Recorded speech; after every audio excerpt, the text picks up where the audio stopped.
Selamat pagi, terpuji nama Tuhan yang masih memperkenankan kita berjumpa hari ini, Rabu 13 Januari 2021. Mari kita bersyukur di dalam doa. Terima kasih Tuhan, betapa Engkau mengasihi kami, sehingga Engkau masih memberikan kami napas hidup. Luar biasa, terpuji namamu. Kami mau menikmati sejenak perjumpaan dengan Tuhan lewat doa dan firman-Mu yang kami akan baca dan renungkan saat ini. Berkenanlah kepada kami, ya Allah Roh Kudus. Di dalam nama Tuhan Yesus kami berdoa. Amin. Saudara, firman Tuhan pagi hari ini Yesaya 41 ayat 14 sampai ayatnya yang ke-16. Janganlah takut, hai si cacing Yakub, hai si ulat Israel. Akulah yang menolong engkau, demikianlah firman Tuhan. Dan yang menebus engkau ialah yang Maha Kudus Allah Israel. Sesungguhnya aku membuat engkau menjadi papan pengirik dan yang tajam dan baru dengan gigi dua jajar. Engkau akan mengirik gunung-gunung dan menghancurkannya, dan bukit-bukit pun akan kau buat seperti sekam. Engkau akan menampi mereka, lalu angin akan menerbangkan mereka, dan badai akan menyerahkan mereka. Tetapi engkau ini akan bersorak-sorak di dalam Tuhan, dan bermegah di dalam Yang Maha Kudus, Allah Israel. Demikian saudara firman Tuhan yang diperkenankan kita membaca, untuk kita pegang dan renungkan, yang menyapa saya dan saudara dengan satu tema, bagaikan cacing dan ulat. Cacing dan ulat adalah sebuah binatang yang kecil, tetapi tidak semua orang dengan beraninya mendekat atau gampang, karena menimbulkan rasa jijik, sehingga orang menghindar untuk mendekat terhadap binatang itu. Antara lain ibu-ibu ketika anaknya baru pulang bermain di luar, mereka serta-merta mengatakan, ayo cepat cuci tangan, tadi kamu di luar jangan sampai tersentuh cacing, kamu nanti sakit menjadi cacingan. Tetapi di pihak lain saudara, cacing ini diperlukan atau dibutuhkan sebagian orang, sehingga mereka mencari. Seperti mereka mau pakai untuk salah satu penunjang hidup hewan piaraan, yaitu ikan cupang. Makanan favoritnya adalah anak-anak cacing. Dan juga menurut kesehatan dibutuhkan, sehingga apotek membuat kapsul yang di dalamnya adalah cacing. Nah, ini fakta. Kali ini lewat firman Tuhan, Yakub disebut cacing.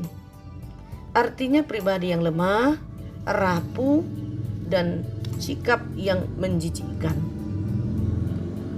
Bagaimana mungkin ini? Itu terkait karena ia pernah menipu ayahnya untuk mendapatkan hak kesulungan.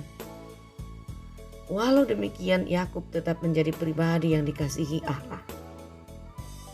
Nah, meskipun Israel itu kecil, diilustrasikan atau bagaikan cacing dan ulat, tetapi Allah tidak pernah ingkar janji bagi umat pilihannya.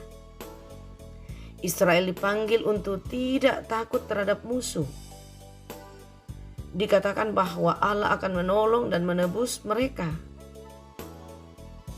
Para musuh akan dipermalukan dan mulut mereka akan dibungkam, sehingga mereka tidak berdaya melawan umat Allah.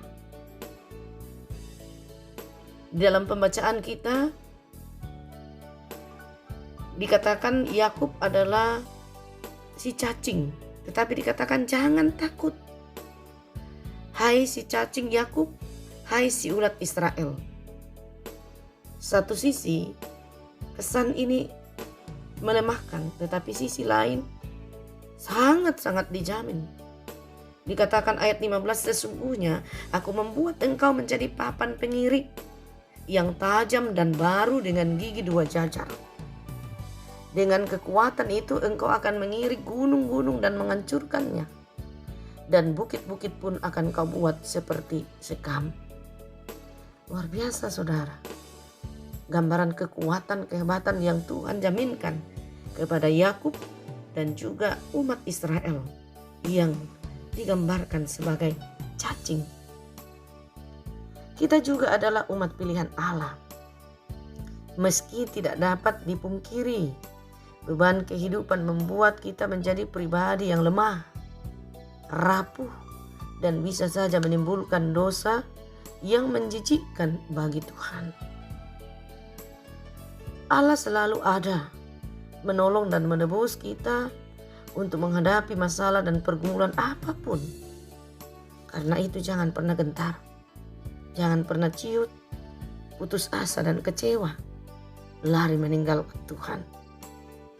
Roh Tuhan senantiasa berkuasa memberi pemahaman akan setiap kebenaran firman-Nya.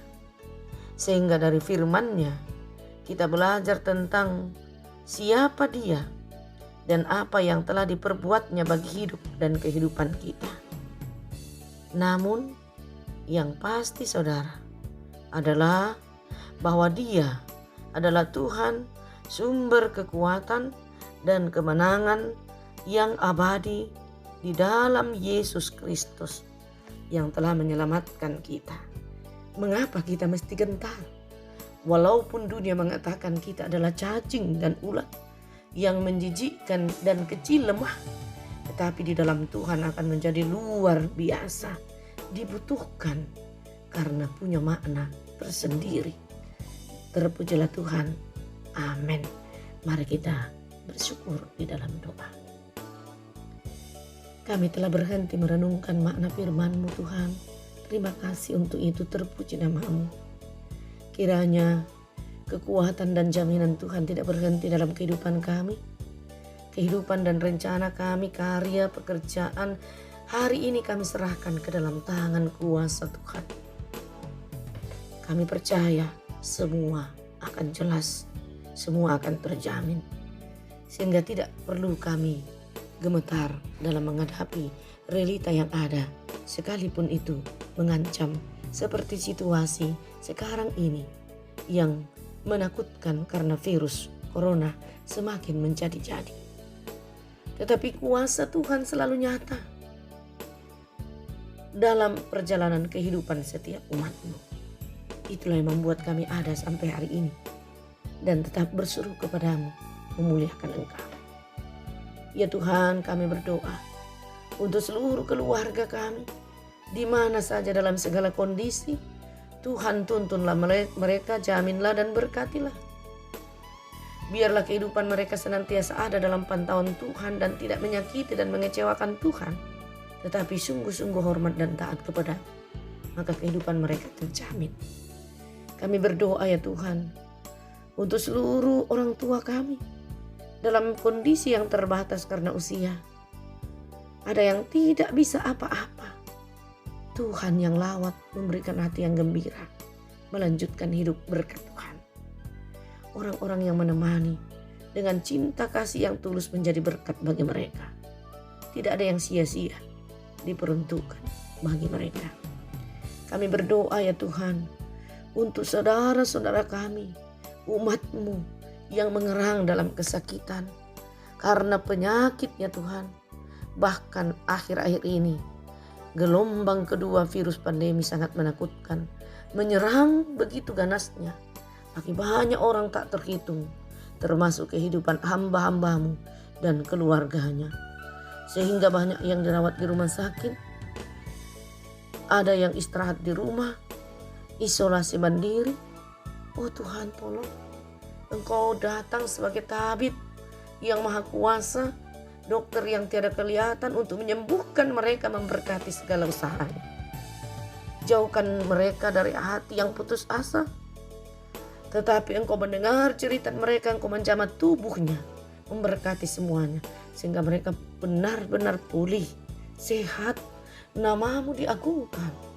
Kami percaya itu semua akan selesai, situasi pandemi akan punah dan semua normal, sehingga tidak sia-sialah usaha kami semua dalam bergandengan tangan untuk memelihara ketaatan dalam protokol kesehatan, sehingga betul-betul terputuslah pandemi ini dan semua kembali indah, termasuk kerinduan semua umat-Mu bersekutu di rumah Tuhan dengan aman. Oh Tuhan, kami percaya itu, nama-Mu kami agungkan. Kami berdoa bagi mereka yang berduka cita. Kami jujur Tuhan tidak mudah di dalam duka cita. Apakah itu kehilangan suami, istri, anak-anak, cucu, atau para orang tua. Oh Tuhan, tolong hiburkan kami, topang kami dalam kondisi itu, sehingga semua boleh berlalu dengan jelas. Hati tetap kuat dan terhibur. Kami berdoa ya Tuhan untuk mereka yang berbahagia hari ini, karena hari ulang tahun dirinya, hari ulang tahun pernikahannya, momen yang penuh cerita sukacita. Engkau tidak melupakan mereka, sempurnakanlah kebahagiaannya, nama-Mu diagungkan. Kami berdoa ya Tuhan untuk pemerintah dan bangsa kami, semua Engkau berkati, sehingga ketika mereka melakukan kepemimpinan, kami menjunjung tinggi kewajiban kami dan kami menikmati berbagai hak kami. Mereka pun juga dalam tuntunan Tuhan. Oh Bapa di sorga, seluruh kehidupan kami pertaruhkan di dalam karya dan tangan Tuhan. Cinta kasih Tuhan nyata dalam berbagai kehidupan kami yang tidak menyakiti Tuhan. Ya Bapa, inilah doa kami, harapan kami. Di dalam nama Tuhan Yesus kami memohon semuanya. Amin.